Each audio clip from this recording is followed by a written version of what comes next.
ერთ ფრიად მნიშვნელოვან თემაზე უნდა ვისაუბრო ახლა, თემაზე როდის მიხვდება და როგორ მიხვდება, ან როდის მიხვდება თუ გლებავთ ისევ ამ კითხვას დავუბრუნდები ბიზნეს ივანიშვილი იმას, რომ ის უნდა წავიდეს და მიხვდება თუ არა საერთოდ. მოსაზრება იმის თაობაზე, რომ გიჟია, მოსაზრება იმის თაობაზე, რომ მხოლოდ საკუთარი ფინანსების გადარჩენაზეა ორიენტირებული.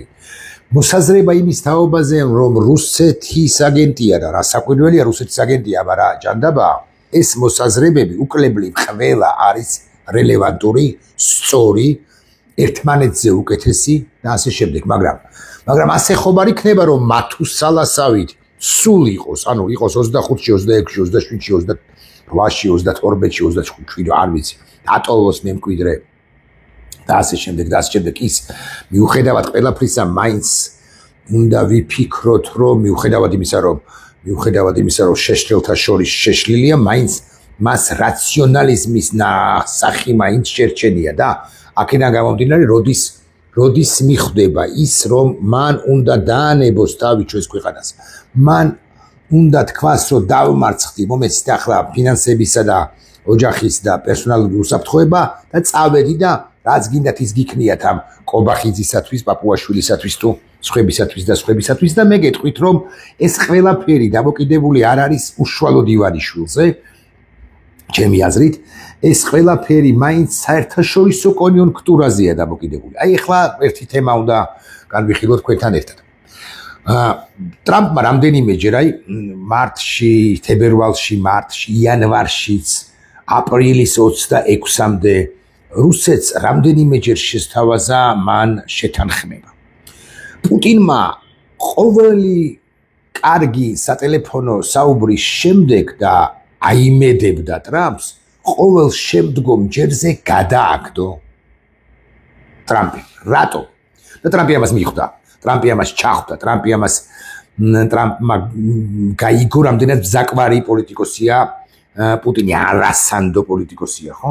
რატომ გააკეთა პუტინმა ეს? იმიტომ რომ პუტინს ჰქონდა იმედი, რომ ვიდრე მოლაპარაკებები დაიწყება უკრაინის გაყოფის, ან უკრაინის თაობაზე, თუ გდებავთ ასე ვიტყვი, ის მეტ და მეტ ტერიტორიებს დაიპყრობს, ამას დაიპყრობს და ასე შემდეგ. ანუ მას ჰქონდა პრინციპში არასწორი კალკულაცია იმაზე, რომ უკრაინის მეტ ტერიტორიას შემოიერთებდა, ტრამპს ეყოფოდა ბოთფინების ფიალა და უკვე შემდგომ ტრამპი იტყოდა, რომ ოკეი, როგორც არის, მოდი ახლა ამ ახალი პირობებით დავიწყოთ მოლაპარაკებებიო. მაგრამ deep state-მა, თუ გნებავთ ასე ვიტყვი, ამერიკულმა deep state-მა, ეს არის ლინცი გრემი, ხომ ეცილება ცოტა, მაგრამ მოდი აი ასე წარმოვაჩერ, რომ მაყურებელთა გარკვეული ნაწილისთვის იყოს ეს გასაგები. ეს არის ლინცი გრემი სენატიდან, ეს არიან სხვა სენატორები, ეს არიან სხვა კონგრესმენები, ანუ ქვედა პალატის წარმომადგენლები, ჰაუსის წარმომადგენლები, ესენი არიან, ეს არის მათ შორის რუბიო და ალბათ უპირველესად რუბიო. შიდა ბრძოლები ამ JD Vance-თან, ვიტკოფთან და სხვებთან მოიგეს და ტრამპი დაავალდებულეს შეიძლება თქვათ სუსტი სიტყვა არის, ტრამპს უბიძგეს, რომ ის უფრო მკვეთრი ყოფილიყო. ამასთან ამერიკულ deep states მიეხმარა ევროპული deep state, მაკრონი, სტარმერი, მერე უკვე მერციც, ამასობაში ესე ჩუმჩუმად მოქმედი იტალიის პრემიერ-მინისტრი მელონი, ნატოს გენერალური მდივანი, ფინეთის პრეზიდენტი, პოლონეთის ლიდერები, სხვები, რომლებმაც ტრამპს დაუსაბუთეს და უთხრეს, რომ რაც მეტ დროს აძლევს შენ პუტინს, მით უფრო ავდება და გავეშებული. ამიტომ მოდი უფრო მკვეთრი, უფრო მკაცრი, უფრო ძლიერი იყავი, მით უფრო რომ შენ შეერთებული შტატების ლიდერი ხარ და ტრამპი მოდი მაინც ასე ვიტყვი, არა მაინც და მაინც გულუბრყვილო, მაგრამ აი ბოლოს ვინც შედის მასთან იმის დამჯერი კაცი, ამ ტრამპმა ახლოსაც აღარ მიიკარა დიმიტრიევის მეგობარი ვიტკოფი, ასევე სხვები და შესაბამისად ტრამპმა შეცვალა 26 აპრილის შემდეგ განსაკუთრებით და უკვე ბოლო პერიოდში ასევე განსაკუთრებით პოლიტიკა რუსეთის მიმართ და აგერა ცოტა ხნის წინ ისიც კი განაცხადა, რომ იქ ახსენებს თავის მეუღლესაც, ასევე Deep State-ის წარმომადგენელს და უკვე შემდგომაც განაცხადა ასეთი რაღაც, რომ პუტინი მხიბლავდაო თავისი ტკბილად მოუბარობით, მაგრამ რეალურად კი სხვა რამეს ჩადიოდაო. ეს არის უკრაინის კონტექსტი, მაგრამ ამას აკლია ის ნაწილი, რაც ახლახან გახდა ცნობილი. ხა მედვედევისა და ტრამპის შეპირისპირებაზე ვერბალურზე არაფერს ვიტყვი, ცხადია, მედვედევი ვინ მიგდია, რომ ტრამპს ესეთი რამ გაუბედოს, მაგრამ აქ უფრო მნიშვნელოვანია ის, რომ მუსელ ამოუყორავი რუსეთის მიმართ ნდობა სრულიად დაკარგული აქვს რა ტრამპს, მან ის 50 დღიანი ვადა, რომელიც მანვე დააწესა და ბევრმა გააკრიტიკა, შეამცირა და სამყარო სრულიად ახალი რუბიკონის წინაშეა. ეს რუბიკონი არის აგვისტოს პირველი დღეები, მაინც ასე ვიტყვი, როცა ტრამპმა თქვა, რომ მე დავაწესებ სანქციებს ყველა იმ ქვეყნის წინააღმდეგ თუ მიმართ, ვინც ვაჭრობს რუსეთთან და არ ვინც ვაჭრობს რუსეთთან, მათ სერიოზული პრობლემები შეექმნებათ. რამდენადაც ძლიერი სახელმწიფო არ უნდა იყოს ასე მაგალითად ინდოეთი, რომელიც სულაც არ არის ესეთი მისი მმართველობა ანტიამერიკული, მაგრამ ვაჭრობს, იზოლებულია ვაჭრობს. ხო, რუსეთთან ინდოეთი პრაქტიკულად 2 მილიარდიანი სახელმწიფო ამით დააზაფრული და დაზაბუნებული იქნება, რასაკვირველია შემფრთხალი იქნება და ჩინეთიც კი არა თუ ინდოეთი. ამიტომაც მაღალი ალბათობით როდესაც შედგება და ესეთი ვარაუდი არსებობს, რომ პეკინში ეს შეხვედრა შედგება სექტემბრის დასაწყისში. შეხვედრა ტრამპსა და პუტინს და იქ რასაკვირველია იქნება სინ ძინპინი და შესაძლოა იყვნენ სხვებიც, ხო? აი ამ პერიოდისთვის ჩინეთი მიატოვებს, ჩინეთი ღიად მიანიშნებს, მოდი მაინც ასე ვთქვათ, რუსეთს, რომ ამ დაპირისპირებაში მიუხედავად იმისა, რომ ეს არის ჩინეთის პროქსი ომი, რასაკვირველია მთელი დასავლური სამყაროს წინააღმდეგ, ამ დაპირისპირებაში ჩინეთი აღარ იქნება თუნდაც იმ მასშტაბის პარტნიორი რუსეთისა, რა მასშტაბის პარტნიორიც იყო, ის არ ყოფილა 100%-იანი პარტნიორი და მაგრამ რა მასშტაბის პარტნიორიც იყო, ამ მასშტაბიდანაც მიატო, ანუ აღარ იქნება პარტნიორი. და ეს არის ერთგვარი კიდევ ერთი რუბიკონიო, ვინმე თუ იტყვის, ხო არის ასაკვირველია აგვისტოს პირველი დღეები, როცა სანქციები დაუწესდებათ, ყველა იმ ქვეყანას, ვინც რუსეთთან ბუნებრივი არითა და ნავთობით ვაჭრობს, ინდოეთი, ჩინეთი რასაკვირველია, ბრაზილია რასაკვირველია, ანუ მეორადი სანქციები და რომლებიც ასე თუ ისე რამდენიც არ უნდა იბაქიბუქოს რომელიმე სახელმწიფომ, ასე თუ ისე ეს სანქციები იმოქმედებს. ძალიან მნიშვნელოვანია, რომ ტრამპმა და ევროკავშირმა საბოლოოდ დაალაგეს ურთიერთობები, ბევრი აკრიტიკებს Ursula von der Leyen's, მაგრამ ფაქტია, რომ შეიარაღების შესყიდვის გარდა არ მინდა რიცხვი შემეშალოს, ესე იგი 750 მილიარდი ბუნებრივი რესურსების ექსპორტი შეერთებული შტატებიდან ევროპაში, ანუ მთლიანად ჩანაცვლდება ხსენებული ნავთობი და ხსენებული ბუნებრივი აირი. ხო, ალბათ დაჭირხდულ ბუნებრივ აირზეა, LNG-ზეა საუბარი, მაღალი ალბათობით კი არა, ასეც იქნება და ასევე იარაღის შესყიდვა და ასევე ევროკავშირის მხრიდან 600 მილიარდის ინვესტიციების განხორციელება. ანუ მე ახლა მათემატიკურად ვთქვათ, ესე იგი ტრილიონ ნახევარ, ან შესაძლოა მეტ მილიარდ დოლარ, ტრილიონ ნახევარ დოლარზეა საუბარი, რაც იქნება აღებმიცემობა ევროკავშირსა და შეერთებულ შტატებს შორის. ანუ ევროკავშირი მთლიანად გახდა, ცუდი გაგებით არ ვლაპარაკობ ამას, ამერიკაზე დამოკიდებული და ამერიკაც სასაკვირველია ევროკავშირის დამოკიდებული, უფრო ახლო ურთიერთობას ამყარებენ. ნატოსაც გააზრდებინა შეერთებული შტატების ლიდერმა თავდასხმის ხარჯები იცით თქვენ 5%-მდე ერთი ქვეყნის გარდა. მოკლედ, ამბავი ეს არის, რომ ჩინეთში თუ შედგა შეხვედრა, ჩინეთი კონკრეტულად პუტინს იქ ფარულად ეტყვის, არაპირდაპირ ეტყვის, რომ ჩინეთი აღარ არის სპონსორი ომისა, რუსეთისა და რუსეთის გამარჯვებაში, ხო რუსეთის მიზნების მიღწევაში ცენტსაც კი არ გადაიხდეს. იგივე ითქმის შეიძლება ინდოეთზეც, რომელიც არც ეხმარებოდა რუსეთს, მაგრამ მაინც ირიბი დახმარება კი გამოსდიოდა, იმიტომ რომ ნავთობს ყიდულობდა. ამ პროცესში რასაკვირველია უმნიშვნელოვანესია ჩვენს კონტექსტში კავკასიაზე საუბარი. სამხრეთ კავკასიაზე და შავი ზღვის რეგიონზე საუბარი, ასე თქვა, ხო, უმჯობესია. არავინ არ უნდა თქვას, რომ სომხეთ-თურქეთის, სომხეთ-აზერბაიჯანის ურთიერთობების დარეგულირება მხოლოდ ფაშინიანის დამსახურებაა. არავითარ შემთხვევაში ეს არის ამერიკაში არსებული სომხური ლობის და ევროპაში არსებული სომხურილობის დამსახურებაც, რომელიც თავის მხრივ ძალიან სერიოზულად მუშაობს და მომავალშიც იმუშავებს ამერიკის შეერთებული შტატების და საერთოდ დასავლეთის ადმინისტრაციებთან. ეს სომხეთის ნაწილში. არავინ უნდა თქვას, რომ ალიევმა როცა გადაძაბა ურთიერთობები აზერბაიჯანმა, როცა გადაძაბა ურთიერთობები რუსეთთან და გადაძაბა ფაქტია და რუსეთს პრაქტიკულად უკან დაახევინა მეთქი ასე ალბათ ვერ ვიტყვი რუსეთის შეყვა ამ ამბავში, ხო, ეს იყო მხოლოდ ერდოღანის ზურგით. ეს იყო დასავლეთის ვაშინგტონის ზურგითაც ალიევი, რომელიც დემოკრატი არ არის. აბსოლუტურად არ არის, აი ერდოღანი კიდე ნახევრად დემოკრატია, მეთქი ასე ვიტყვი, ხო, იმიტომ რომ ნატოს წევრი სახელმწიფოა თურქეთის სხვა თურაფენ და ევროკავშირში უნდა. ხო, ალიევი მარტო ერდოღანის ზურგით არ მოქმედებდა. და მანდ იყო ესეთი მომენტი, რომ გასწირავდა თუ არა აზერბაიჯანი სომხეთს ჩაუტოვებდა თუ არა, რუსეთს ხახაში ჩაუგდებდა თუ არა, და ალიევმა იგრძნო ეს მომენტუმი, როცა მთლიანად კავკასიიდან შეიძლება ამოძირკვა რუსეთისა, ოღონდ კავკასიაში ცხადია საქართველოს იგულისხმება ეგრამაგის პასუხი. რუსეთი დასაკვირველი არ ჩერდება, რაც რუსეთი დასაკვირველია ცდილობს, რომ კავკასია შეინარჩუნოს, მაგრამ მას მიიყვანენ იმ მომენტამდე, როცა ის იძულებული იქნება მთლიანად კავკასია დატოვოს, მერტი ამის თქმას ცდილობ.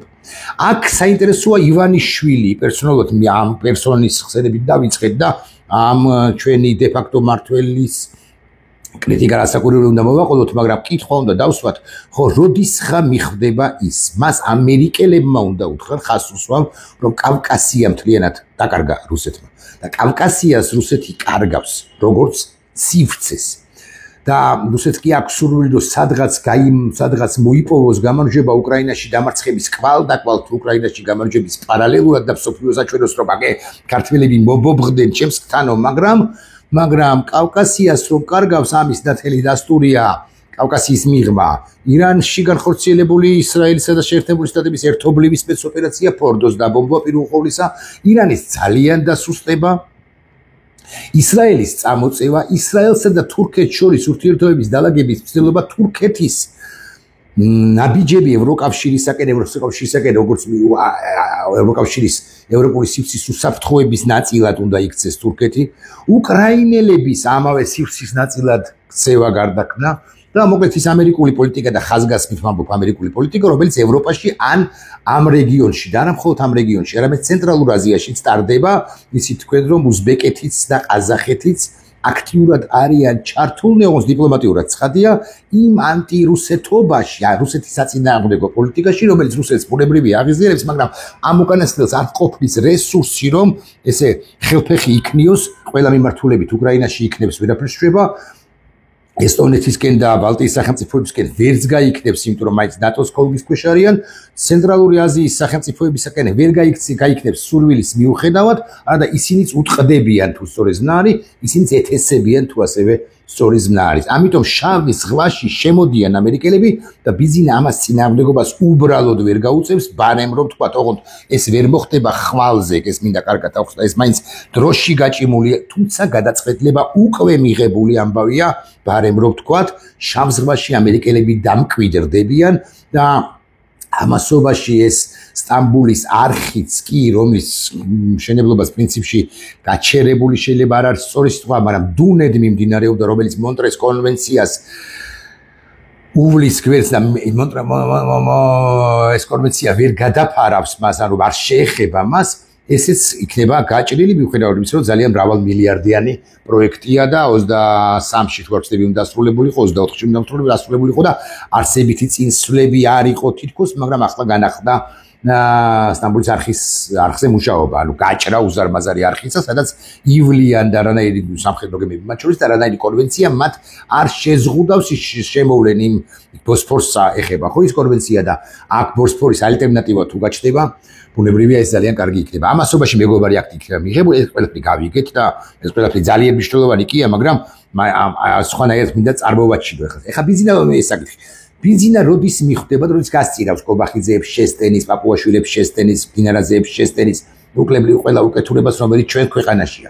მე მაინც მგონია, როდესაც მას ექნება სიგნალი იმის თაობაზე, რომ ოკეი ბიზინა, უბრალოდ ეს ვერსიაც არსებობს. ოკეი ბიზინა, შენ უსაფრთხოება უზრუნველყოფილია, შენ არ დაკარგავს სრულ ფინანსებს, მაგრამ დაკარგავ გარკვეულ ნაწილს და აი სანქციები არ დაგაკარგვინებს, მაგრამ ეხლა თუ არ მოხვალ აზრზე, კიდევ უფრო მეც დაკარგავ, ამასობაში არ დაგავიწყდეს, რომ ჩინეთიც მიატოვა რუსეთი უკრაინის კონტექსტში და ადეკვატური ხდება ყველა სახელმწიფო ამერიკის ამ კვეთრი პოლიტიკის გამო. და ბუნებრივია, რომ ბიზინა ივანიშვილი ვერ ამოვარდება, არა, თავად რაც უნდა ისუქნია, საქართველოს ვერ ამოაგდებს ამ კონტექსტიდან, სულ რომ მოინდომოს, აი სრული სიგიჟეზე წავიდეს და ანუ სრულიად შეიშალოს, ისედაც კი არის, მაგრამ მაინც ანუ ხრიალებს ამასთონის უღრანებში, სულ რომ წავიდეს აი ამ დაპირისპირებაზე კოლექტიურ დასავლეთთან, ასე ათი სტეიტთან, თუნდაც ასე ვიტყვი, ვინ გააჩერებს მას ამ კონტექსტში საქართველოს მმართველად. მას სჭირდება სრული გარანტია იმისა, სრული გარანტია, ანუ არა 90%-იანი, არამედ 100%-იანი გარანტია, რომ პირველი რუსეთი არ შეეხება, რუსეთი არ დასჯის მას და ამ გარანტიას მისცემენ ამერიკელები, სავარაუდოდ, ან ვთქვათ, ვერსიების თაობაზე რომ მისცემენ, ეს ამ გარანტიას ეს ვერსია საფუძვლიანია, მოდი მაინც ამ ტერმინოლოგიით ვილაპარაკებ, რომ ვინმე არ დამწამოს სილი, რომ ეხა მგონია რომ ამერიკელები აუცილებლად მისცემენ, არა, აუცილებლად არა, მაგრამ ვერსია ამის თაობაზე არის სწორი, შეიძლება არის სწორი. მეორე, ბიზნა მიიღებს ოჯახის უსაფრთხოებას, ფინანსების უსაფრთხოებას და ასე შემდეგ და პოლიტიკას როგორც ასეც გაეცლება. აი ეს არის ვერსია. ოღონდ ეს მოხდება, როდესაც გლობალური დალაგება მოხდება და სამხრეთ კავკასია, კავკასიის რეგიონი მთლიანად გადავა ხაზგასმით ვამბობ, არა ზოგადად დასავლეთის, არამედ ამერიკის ფარველობის ქვეშ ზანგეზურზე ამერიკელების შემოსვლაც, ხო, სავარაუდო და გარდაუვალი შემოსვლაც, მოდი ასე ვიტყვი, ამის ნათელი თვალსაჩინო, ნათელი დასტური. ნახეთ, ამერიკელებმა მაგალითად მდიდარი წიაღისეული უკრაინაში უკვე აიღეს. ზანგეზურს იღებენ, შუა დერეფნის გაკონტროლება უნდათ. ამერიკის პრეზიდენტს და ამერიკის ღევადურ ადმინისტრაციას უნდა უფრო ძლიერი ამერიკა და მათ შორის უნდა კონტროლი ბუნებრივ რესურსებზე იმ ქვეყნებში, რომლებზეც მას ხელი მიუწვდება და მას მიუწვდება ყველგან ხელი. რუსეთის ჩათვლით მეთქი, ასე ვიტყვი, ნახეთ ტრამპს რა თქვა რამდენიმე ხნის წინ, ესეთი დიდარი უნდა ყოფილიყო და მე კარგად რუსეთიო და კარგად არ მესმის, რატომ უნდა მხოლოდ ომის წარმოება, როცა ძალიან ძლიერი. ეხლა რომელიღაც უნდა იყოს რუსეთიო, ეკონომიკური თვალსაზრისით და ეხლა ნახეთ რომელიღაც ეტაპზე პუტინს რომ ის მემკვიდრეს რომ შეესთავაზოს, რომ იცი რა არის, მომეცი შენი ძვირფასი წიაღისეული, მე ვმართავ, შენ ცისარგებლებ და მეც ამაზე არის ორიენტირებული ტრამპი როგორც ჩანს, რომელიც ძალიან ჩქარობს, იმიტომ რომ 4 წელი არასრული უკვე, ხო? 3.5 წელიწადი აქვს იმისთვის, რომ ამერიკა კიდევ უფრო ძლიერ სახელმწიფოდ აქციოს ამ ბიზნესმენმა, არასტანდარტულმა პოლიტიკოსმა კაცმა. არა. ასაკვირველია ტრამპის კრიტიკოსები არიან ბევრნი და გააკრიტიკებენ მას, მაგრამ თუ ეს ასეა, ამ შემთხვევაში ჩვენ გაგვიღწევია და ეს არის რაც საკვირველია, ადეკვატურები უნდა ვიყოთ, ხა ამაზე არც ვლაპარაკობ. ჩვენ ამასობაში ჩვენ უნდა ვიყოთ ისეთები, რომ ამ დიდ სურათში ამერიკას შეუწყოთ ხელი. და ბარემ ვიტყვი, აი ეს agile spirit-ი რო ჩატარდა, 2 წელი არ ჩატარებოდა, ხო ეს სამხედრო წნები. ეხლა რა პრობლემა იყო, რომ მესამე წელს არ ჩაეტარებინათ დასავლელებს ჩვენთან ეს მრავალეროვნული წნები და პრობლემა იყო, იმიტომ რომ ამით მიანიშნა დასავლეთმა რუსეთს და ბიზინა ივანიშვილსაც ალბათ კი არა ნამდვილად, რომ ჩვენ ამ რეგიონიდან არ გავდივართ. და არასდიდებით არ გავდივართ და ბიზინა ივანიშვილმაც კი, რომელსაც დიდი სურვილი იცით თქვენ რომ ჰქონდა, რომ ეთქვა უარი ამ საქართველოს ეთქვა უარი ამ სწავლებებზე, ბიზინა ივანიშვილმა მიუხედავად იმისა, რომ დიდი რისხვა მიიღო რუსეთიდან ამის თაობაზე აბსოლუტურად დაწუნებული ვარ, ბიზინა ივანიშვილმაც კი ამაზე უარი ვერ თქვა. ეხლა მე გეკითხებით, არა, ეს არ ნიშნავს იმას, რომ ჩვენ არ უნდა ვიმოქმედოთ. 255 დღეა, 355 დღე რო დადგება, ანუ 100 დღის თავზე, გვიზეებებთ გამარჯვებას, არ ვიცი, შეიძლება 757 დღეს ვიზეებოთ, რასაკვირველია, მაგრამ მე მინდა ავხსნა, რომ გლობალურ კონტექსტში სამხრეთ კავკასიასთან და საქართველოსთან მიმართებაშიც კი მიუხედავად იმისა, რომ ბიზინიადის გამო საქართველოს ძალიან ჩამორჩება ორ მეზობელ სახელმწიფოს, თურქეთს, უკაცრავად აზერბაიჯანსა და სომხეთს, ჩვენც ამ კამპოტში, ამ соуსში ვართ ამ ვერსიის თანახმად, მე არ გაიმედებთ, უბრალოდ ეს გლობალური სურათიც მინდა რომ წაიკითხოთ ამ ვერსიის მიხედვით გლობალური სურათი და იცოდეთ რომ საქართველოს გადარჩება ჩვენი საქმეს გასაკეთებელი უნდა ვქნათ, ხოლო დასავლეთ და პირველ ყოვლისა ამერიკის შეერთებული შტატები დასაკვირველია იმოქმედებს ისე, რომ საქართველოს იყოს დასავლური სივრცის ნაწილი. და ბიზინა პოლიტიკას ან შეცვლის, მე მგონი ვეღარ შეცვლის, მაგრამ ან შეცვლის, ესე ვიტყვი, ან უბრალოდ ნებისმიერ შემთხვევაში აღმოჩნდება ისტორიის სანაგვეში, მაგრამ აი ისტორიის სანაგვეში ამდენად ღრმად ჩაეფლობა, ამას ვნახავთ უახლოეს უახლოეს პერიოდში სექტემბერი ერთ-ერთი ტაიმლაინია თუ დედლაინია, მაგრამ ესე მაინც სექტემბერში კი რა ეს რაღაც ამერიკიდე გაიწელება პროცესი და ეს კვანძის გახსნა მოხდება საჩვენოდ, უთუოდ მოხდება საჩვენოდ. რუსეთი სამხრეთ კავკასიას და მათ შორის საქართველოს კარგავს ბიძინა ისტორიის სანაგვეში.